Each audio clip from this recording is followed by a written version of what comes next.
Cyclic hydrocarbons are hydrocarbons that contain ring structures. They make a ring structure.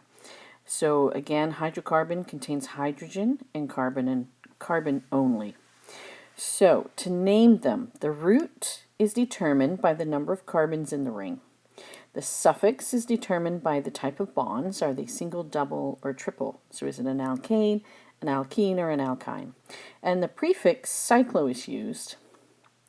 And if there's an alkane, if it's a cycloalkane and there are no side groups or only one, we do not include numbering. Okay, so this structure on the left has 4 carbons and they make a loop. So the root is but for butane.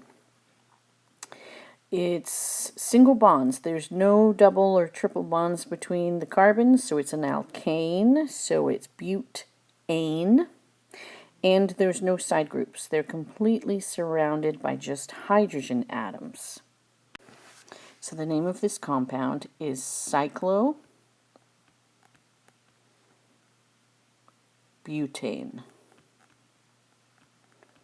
4 carbons,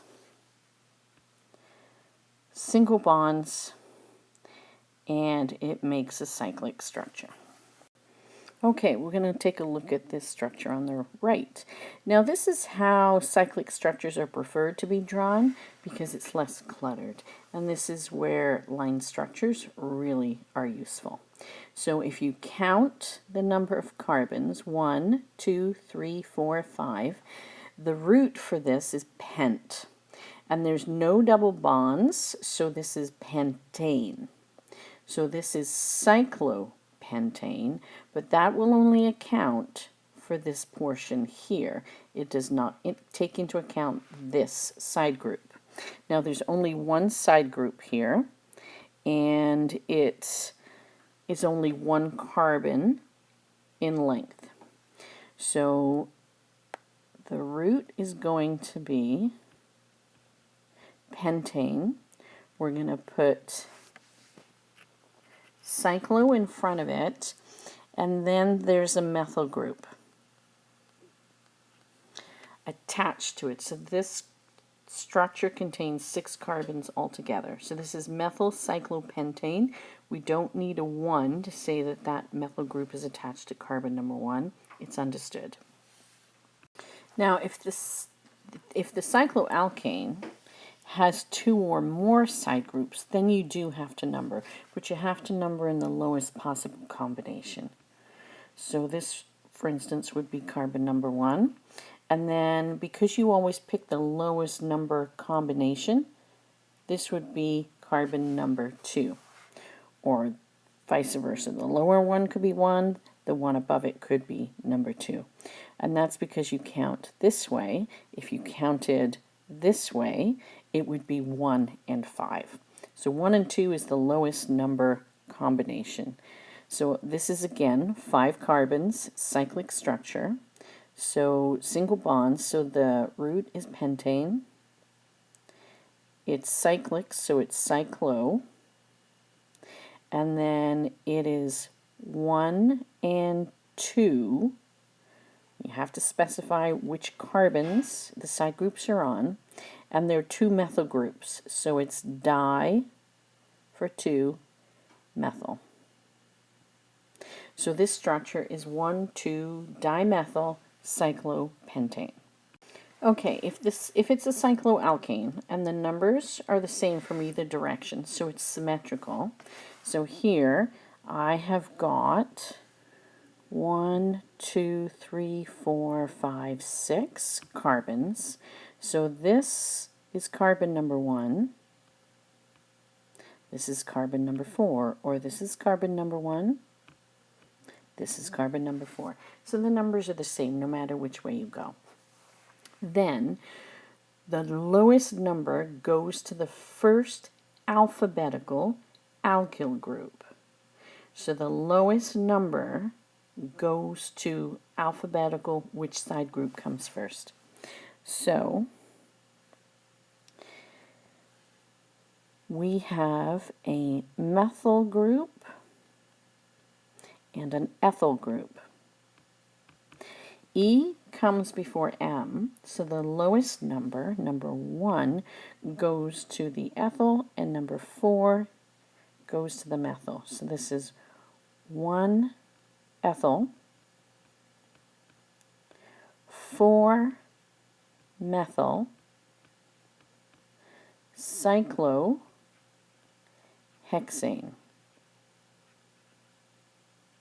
So it's hexane because we have 6 carbons here that form a cyclic structure.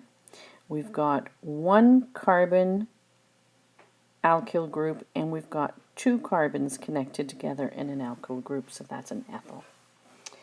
So 1, 4 are our numbers. 1 ethyl, 4 methyl, cyclohexane. Now, if you've got a cyclic alkene or alkyne, the numbering starts always at the double bond. So you have carbon 1 and carbon 2. And these are both carbons that are involved in the double one. So you've got carbon 1 and carbon 2. And it depends which way you count later, if you have a side group, which one is carbon 1 and carbon 2. But as it is in this left-hand structure, this has 6 carbons. It's cyclic, so it is cyclohex. There's a double bond, so it is cyclohexene.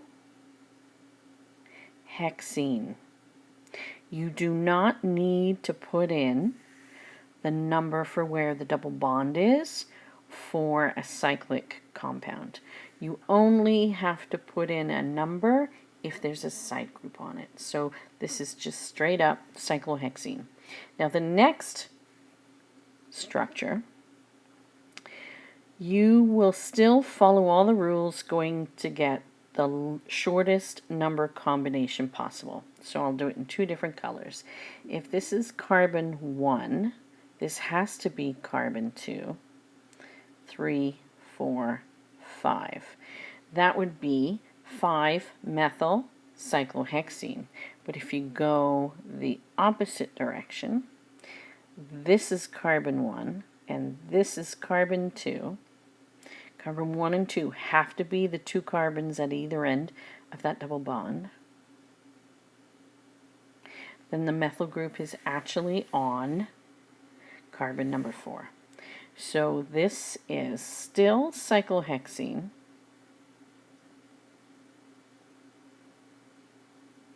but it is now 4-methyl cyclohexene. You number the carbon where the alkyl side group is, but you have to have the carbons that share the double bond be carbon number 1 and 2, and you have to go for the lowest number combination, in this case 4 instead of 5. Now, if the side group has a longer continuous chain, so the root is bigger than the cyclic root part, then the cyclic group becomes a side group, and it's not the root name for the compound. Okay, for example, let's take a look at the structure on the left. The cyclic structure has 5 carbons. The side group has 2 carbons. So the side group is shorter than the cyclic compound. So this is a cyclo. It's got 5 carbons and they're single bonds. So this is cyclopentane, and there's 2 carbons in my continuous carbons in my side group. So this is ethyl cyclopentane. Now if you look at the structure on the right, here's our pentane again, but the longest continuous carbon chain is more than 5. Here, 1, 2, 3, there's the pentane group attached. 4, 5, 6, 7, 8. So the cyclic group is smaller in carbons than what appears to be the side group. So therefore, the cyclic part is the side group. So the longest carbon chain is 8 carbons long, all single bonds, so it is octane. And this cyclopentane group is off of this carbon closest to this end, so 1, 2, 3. So it is 3 cyclopentyl octane. So you take the ane off of the cyclopentane and you put a YL. So cyclopentyl octane, and the 3 specifies which carbon on the octane it's placed. Okay, drawing. When you draw the compounds for cyclic hydrocarbons, it's always easier to draw it as a line structure. It's a lot neater, but you can do either way. For example, if we did cyclopropane. So cyclopropane.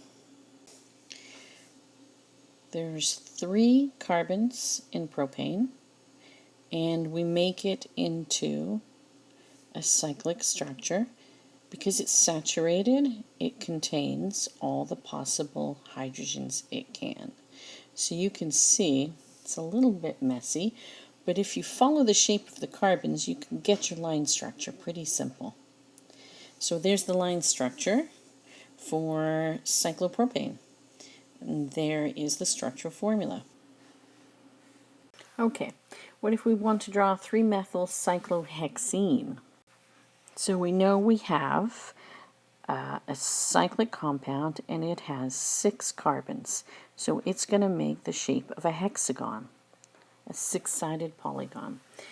And if the only number present is the 3, and that is for a side group, that means we put in our double bonds. So that's carbon 1 and carbon 2. So then, right, that's carbon 1, that's carbon 2, so this has to be carbon 3.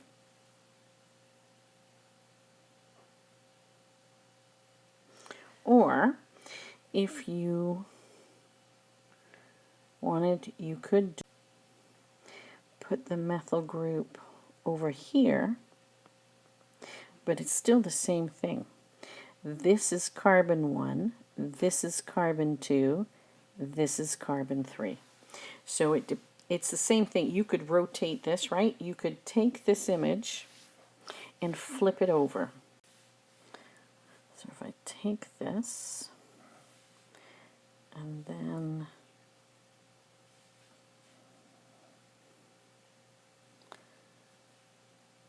this happens